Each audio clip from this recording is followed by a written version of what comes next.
Halo, saya Dr. Maria Sulindro, spesialisasi Integrative Anti-Aging di Pasadena, California. Sampai ketemu lagi hari ini. Saya dengan tamu uh, spesial saya, Profesor Bambang Budi Siswanto, akan menerangkan mengenai palpitasi. Apakah palpitasi jantung itu berbahaya? Dan saya akan membawakan background Profesor Siswanto dulu, biar Anda tahu mengenai kardiologis kita ini yang spesial. Profesor Dr. Bambang Budi Siswanto adalah clinical cardiologist dari Departemen Kardiologi dan Vaskular Kedokteran di Universitas Indonesia. Profesor ini lulus dari kedokteran tahun 1982, kemudian menjalankan spesialisasi di kardiologi selesai tahun 1990. Beliau mendapat beasiswa di tahun 91 di Osaka, Jepang, dan menjalankan fellowship di Sydney, Australia. Tahun 98, beliau training mengenai heart failure di Brasil. Tahun 2000, training mengenai resinkronisasi terapi di Queen Mary Hospital di Hong Kong.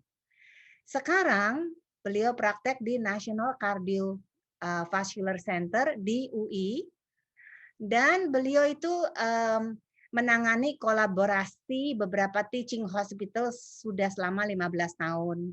Sudah selama 19 tahun beliau member dari Heart Research Society, dan beliau adalah salah satu dari 13, the only 13 members in International World Heart Failure Society. Hebat ya, bukan main backgroundnya. Profesor Siswanto sebagai clinical cardiologist juga praktek di, of course, Rumah Sakit Harapan Kita di Jakarta dan Rumah Sakit Premier di Jatinegara. Nanti terakhir saya kasih contekan sedikit, mau masuk ke website yang mana ya. Nah, halo Profesor Siswanto. Halo, selamat pagi, Dokter Maria, kakak kelas saya ini. Nah, ya, coba saya lihat dahulu. Ini Prof, saya kasih 2 view aja, view gallery. Nah, begini. Begini ya Prof, ini palpitasi ini kan kalau nama bahasa awamnya itu deg-degan ya. Nah, begini, gejala palpitasi ini memiliki arti yang berbeda-beda bagi orang yang berbeda. Bagaimana Anda menggambarkan fenomena ini dan gejala umumnya apa saja? Silakan Prof. Ya, Terima kasih ya. terima kasih Dokter Maria. Saya Ya. coba jelaskan dengan share screen ya, Boleh silakan. ya supaya jadi lebih jelas. Ya. Mudah-mudahan bisa kelihatan slide-nya. Wah, Ya, bagus ya. teman-teman. Baiklah, para hadirin sekalian. Bahasa awamnya palpitation atau kita bilang berdebar-debar. Kalau bahasa Iya, Jawanya deg-degan ya. tekan. Iya, deg-degan ya. Ini bisa karena memang perasaan yang kita rasakan ya. Tapi juga bisa kita buktikan memang ada atau tidak. Jadi perasaan itu akan ada, tapi bisa ada bukti, bisa tidak.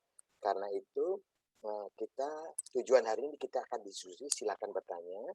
Tapi tujuan kita bukan menakutkan, tapi justru membuat supaya hadirin bisa menghilangkan rasa berdebar ini, ya. Jadi supaya berdebar ini hilang. Nah, kemudian tiap orang perasaannya berbeda berdebar ini. Ternyata memang hanya perasaan saja, tidak ada bukti, atau memang berdebar tapi ada bukti yang bisa ketemu dengan alat. Karena dalam kenyataannya itu, sesungguhnya kebanyakan yang betul-betul di jantungnya ada kelainan itu datangnya sudah terlambat. Karena rasa berdebar itu kadang-kadang timbulnya cuma sebentar, terus hilang lagi, normal lagi. Ya. Jadi ini contohnya, perjalanannya ada fase-fasenya berbeda. Ya. Jadi mungkin di awalnya hanya kadang-kadang, tapi kemudian dia hilang. Saya kira itu tiap orang berbeda-beda. tapi harus dipastikan dulu palpitation, just palpitation atau memang karena ada sebab lain. Saya kira itu Dokter Maria. Oh, terima kasih. Ya. Kalau begitu, apa bisa diterangkan penyebab yang paling umum dan apa ada faktor risiko yang tertentu yang menyebabkan palpitasi ini? Bagus sekali nih pertanyaan, karena ini sering ditanyakan dan ini paling penting sebetulnya. Nah, para hadirin pemirsa sekalian bisa lihat di sini. Jadi yang kita sebut berdebar itu, ya, berdebar ini ternyata sangat banyak faktor. Pertama, kalau kita bertambah usia, ini tambah umur bisa aja terjadi. Tadinya nggak ada kok waktu muda. Kemudian ternyata berbeda-beda di tiap etnisiti. Jadi etnis masing-masing beda-beda. Mungkin di Amerika juga lebih banyak ya. Di Asia agak sedikit misalnya. Ternyata yang menarik adalah laki-laki lebih sering dari perempuan. Ini kita baru tahu. Memang juga ada faktor ini. Tapi paling tidak, kita lihat di lingkaran luar ini terbanyak adalah karena penyakit jantung koroner. Kemudian bisa juga karena penyakit pembuluh darah yang belum ketahuan. Kemudian ada berdebar ini karena memang ada penyakit atau habis operasi. Yang ketiga ini yang sering kita alami, kurang berolahraga, inactivity, ya itu. Yang ketiga, keempat bisa karena tinggi kolesterol atau kebanyakan minum alkohol atau perokok ya, rokok atau kopi ini ya sering. Lalu obesitas juga teman-teman ini, gara-gara obesitas dia berdebar-debar, tapi kalau dia udah normal tinggi sama beratnya dia udah hilang gitu ya. Kemudian ini bisa karena tidur yang mengorok ya, tidur mengorok kita nggak tahu, yang tahu istri kita itu mengorok atau tidak. Ini bikin palpitasi ya. Kemudian sakit paru juga bikin palpitasi berdebar-debar tadi. Atau sudah mengalami peradangan yang tidak diketahui ya, bisa bikin palpitasi. COVID misalnya. Itu sakit ginjal juga, diabetes paling sering. Diabetes dan hipertensi paling sering menyebabkan palpitasi. Dan di Indonesia banyak karena penyakit katup, bocor, dan akhirnya terburuk jadi gagal jantung. Makin ada gagal jantung, makin palpitasi, makin juga gagal jantung jadi. Jadi banyak sekali faktor. Nah, begitu penjelasannya Pak Mahdi. Wah, bagus sekali ini ya. Ini slide sangat menolong. Sangat menarik. Ya, sangat menolong. Dan kalau begitu, kapan ini menjadi serius, Prof?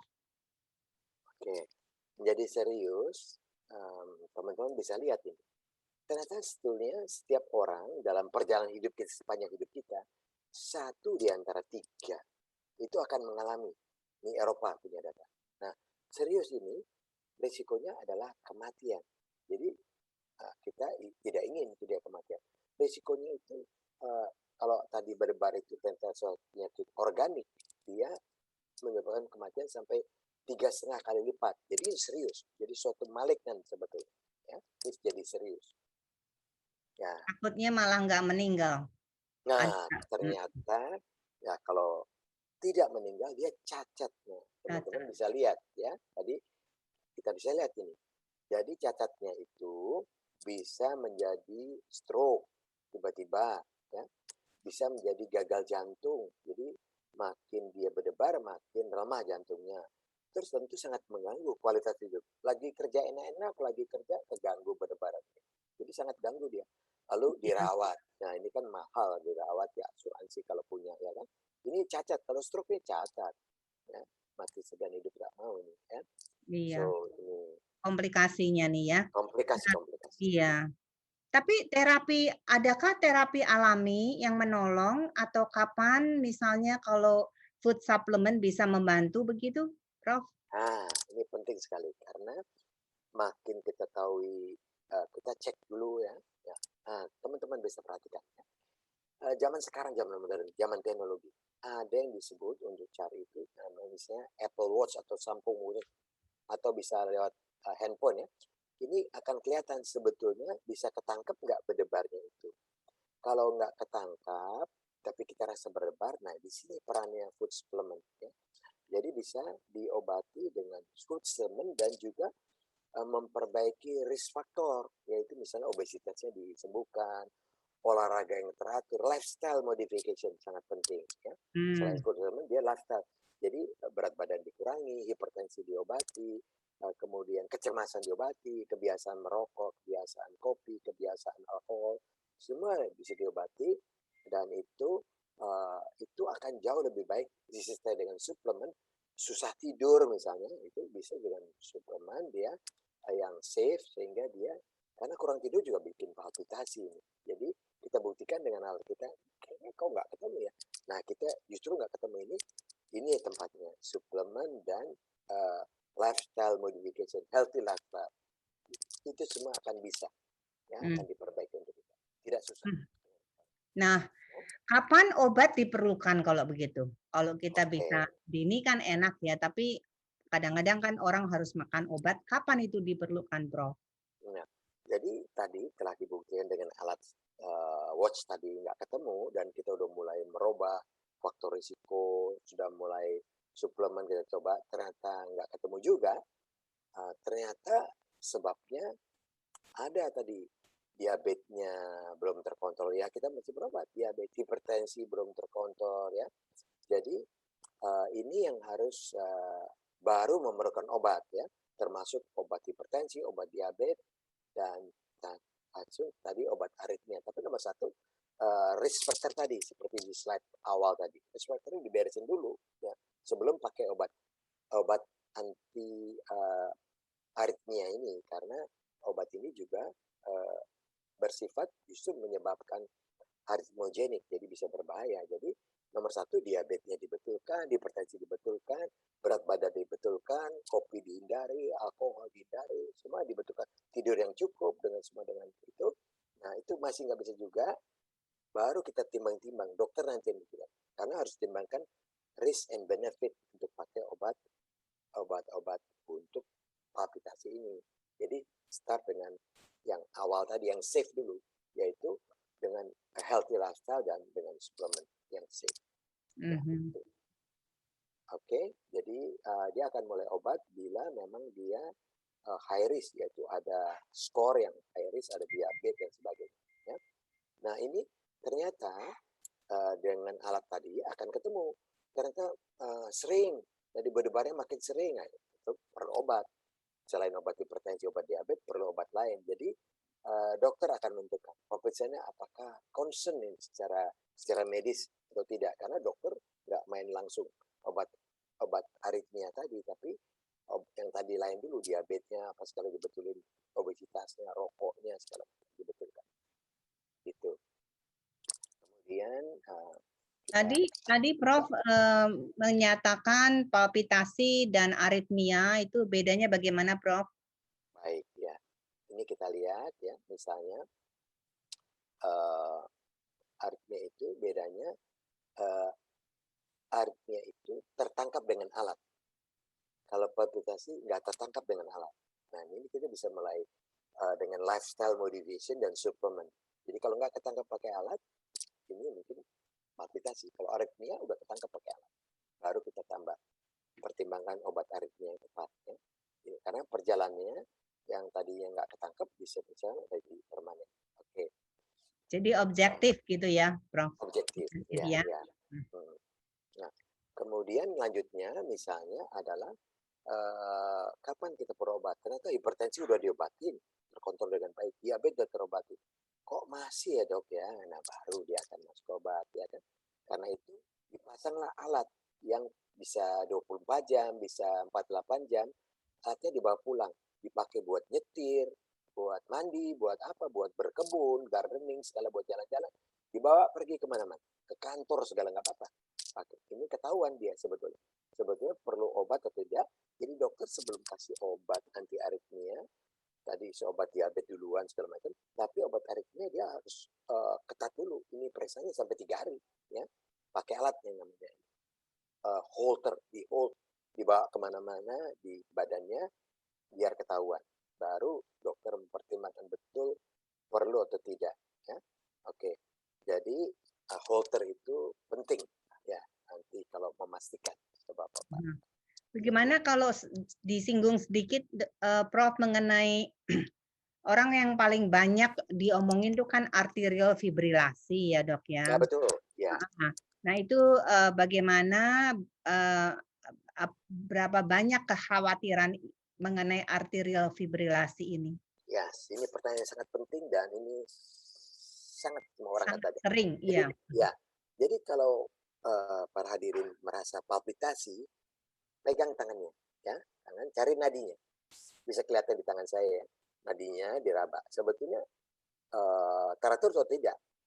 Kalau tidak teratur ya berarti serius. Tapi kalau masih teratur, coba kita cek alat. Syukur-syukur udah punya yang Apple Watch atau yang smartphone tadi ya, ketahuan. Itu sebetulnya atrial fibrilasi atau tidak, gitu, ya. Jadi bisa ketahuan dari nadi, ya, dengan pegang tangan dan juga itu. Nggak ketemu juga tadi pakai alat ini. Jadi atrial fibrilasi itu the most common. Jadi during sepanjang hidup kita, sepanjang nanti dari muda sampai tua nanti, 1 di antara 3 ada atrial fibrilasi.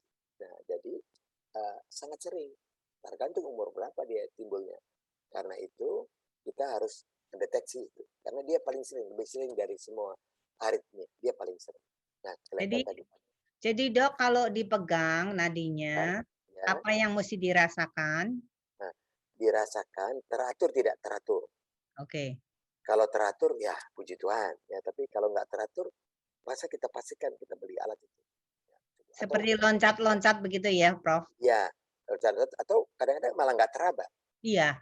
gitu, Jadi nggak teraba. teraba, terus tiba-tiba tidak teraba gitu. Nah, Terus ya, teraba, tidak teraba. Itu arterial ya, fibrillasi ya, Dok ya? ya, atrial fibrillasi. Ya. Kalau yang Mhm. ventricle nggak akan ketahuan. Jadi ini Iya. atrial fibrillasi akan bisa dengan jari, 3 jari gini, 3 jari raba nadinya di nadi tangan kanan kita yang rajin kerja ini, dipegang denyut.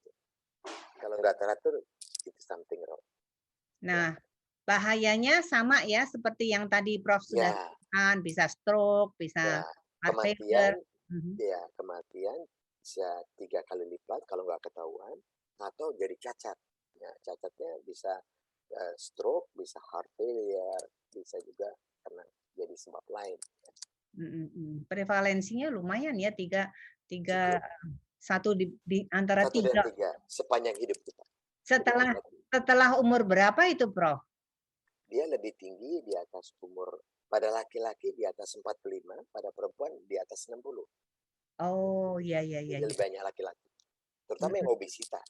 Obesitas, nggak pernah olahraga, kurang tidur, kopi, ngerokok, nah itu semua lebih cepat jadi atrofiasi. mhm, Jadi mhm. Ini sering kejadian. makanya banyak yang sering dikasih pengencer darah ya, Dok? Iya, akhirnya dikasih pengencer darah, kan makin banyak obatnya. Padahal Iya. sebetulnya harus bisa dari awal. Dari awal, kalau kurang tidur ya, bagaimana supaya bisa tidur yang cukup. Kalau terlalu banyak alkohol, kopi, dan sebagainya, bagaimana dikurangi. Kalau obesitas ya exercise. Exercise yang teratur mencegah atrial fibrillasi. Teratur, harus kita teratur. Iya, betul.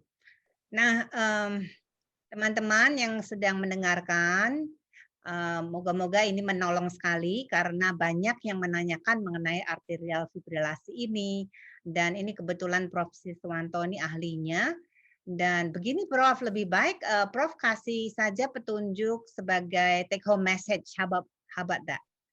Oke, terima kasih Ya, Dokter Maria. ya Tadi sebagai saya lihat. penutup ya. Baiklah, para pendengar sekalian, pemirsa sekalian ya, ini suatu slide yang bagus untuk eh, kita ingat kembali. Pertama, ini semua dokter bisa ngobatin, bahkan nurse bisa ngobatin ya. Tapi kita perlu suatu screening karena tadi sudah saya katakan sepanjang hidup kita dari muda sampai tua 1 di antara 3 bisa. Jadi 30% itu kan 1 di antara 3 ya. Jadi screening apa dengan alat, dengan apa, begitu rasa nggak enak pakai screening.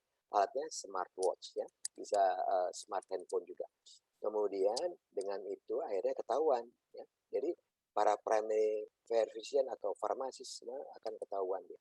Ya, sebetulnya iya atrial fibrillasi atau tidak, hanya it's just a palpitation. Ya, kalau just palpitation mungkin healthy lifestyle dan suplemen sangat menolong sebelum, dan jangan dibiarkan karena perjalanan penyakitnya dia slowly progression akan jadi atrial fibrillation. Jadi tadinya cuma palpitation, dibiarin jadi atrial fibrillation. So early prevention palpitation cepat-cepat diobati. tidur yang cukup, olahraga yang teratur, hindari kopi, hindari obesitas, ini semua bisa. Atau diabetesnya diobatin dulu. Jadi diagnosis sebelum atrial fibrillation.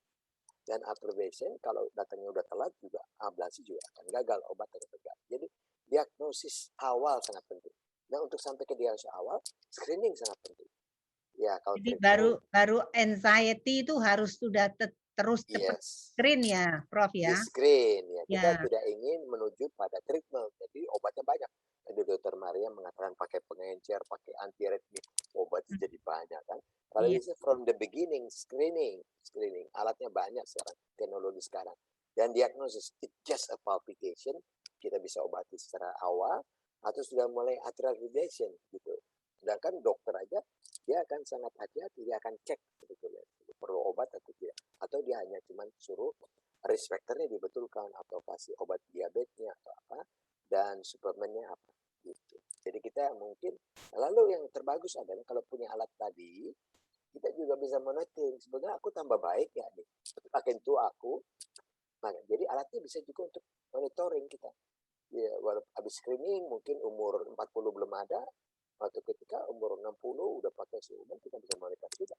Jadi alatnya teman-teman bisa lihat, cuman smartwatch atau smartphone ya, dan semua dokter bisa. Smartwatch and smartphone itu di situ memang murah.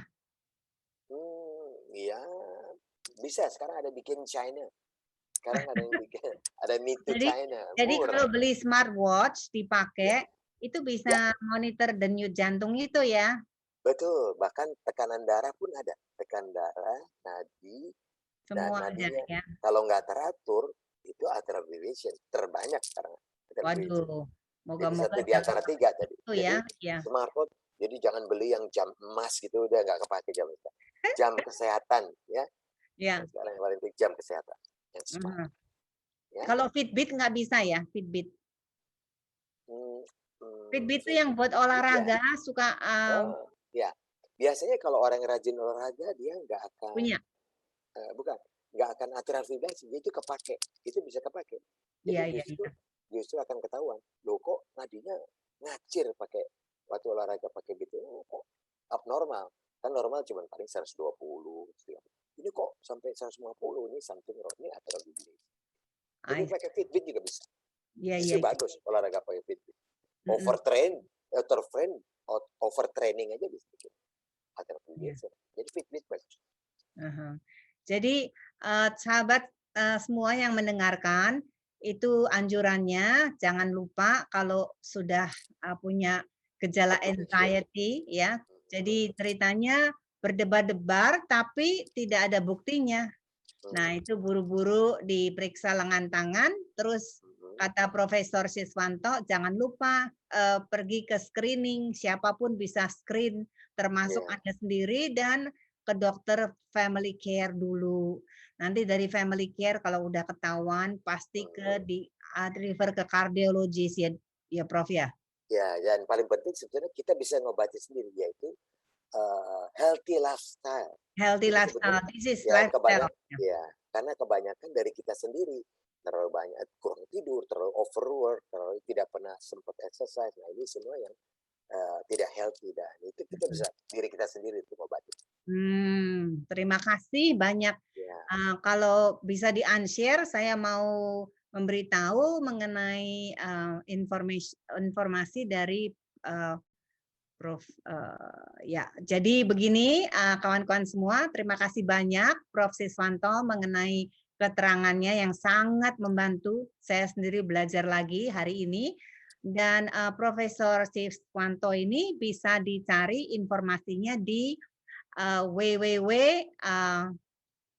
ini tunggu ya, saya ini mesti nyontek sedikit. www tadi INA itu ternyata Indonesia, INA, HF, heart failure, CARMED, cardiometabolic. MET-nya tuh MET atau MED? MET, metabolic. CARMED.org, organisasi ya. Nah, ini ada praktek di Cardiovascular Center Rumah Sakit Harapan kita di Jakarta dan Rumah Sakit Premier di Jatinegara. Telepon yang saya ada sih 626. Ini yang belakangnya 7.000 betul nggak ya? Ya, betul. Oh, 628 139 829 7.000 ya. Tapi yang penting pergi ke inahfkarmet.org ya. Terima kasih Prof Bambang, ini bagus Terima sekali. kasih Dr. Maria, terima Kita kasih ya. Mudah-mudahan jangan bosan-bosan untuk ya. memberi ini seperti community awareness ya, ini sangat berarti karena mereka kadang-kadang tuh takut kan kalau mau lihat kardiologis ya kan, nanti disuruh beli smartphone lagi.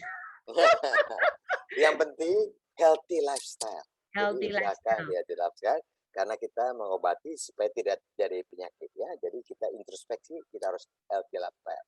Saya kira Ya. mudah-mudahan bermanfaat yang kita sampaikan. Terima kasih. Terima kasih Sampai Dr. ketemu Maria. lagi ya. Terima kasih Dr. Maria. Salam sehat. Salam Terima sehat. kasih. Ya, Saya Dr. Maria bye-bye. Sindro dari Pasadena, California, spesialisasi integrative anti-aging medicine.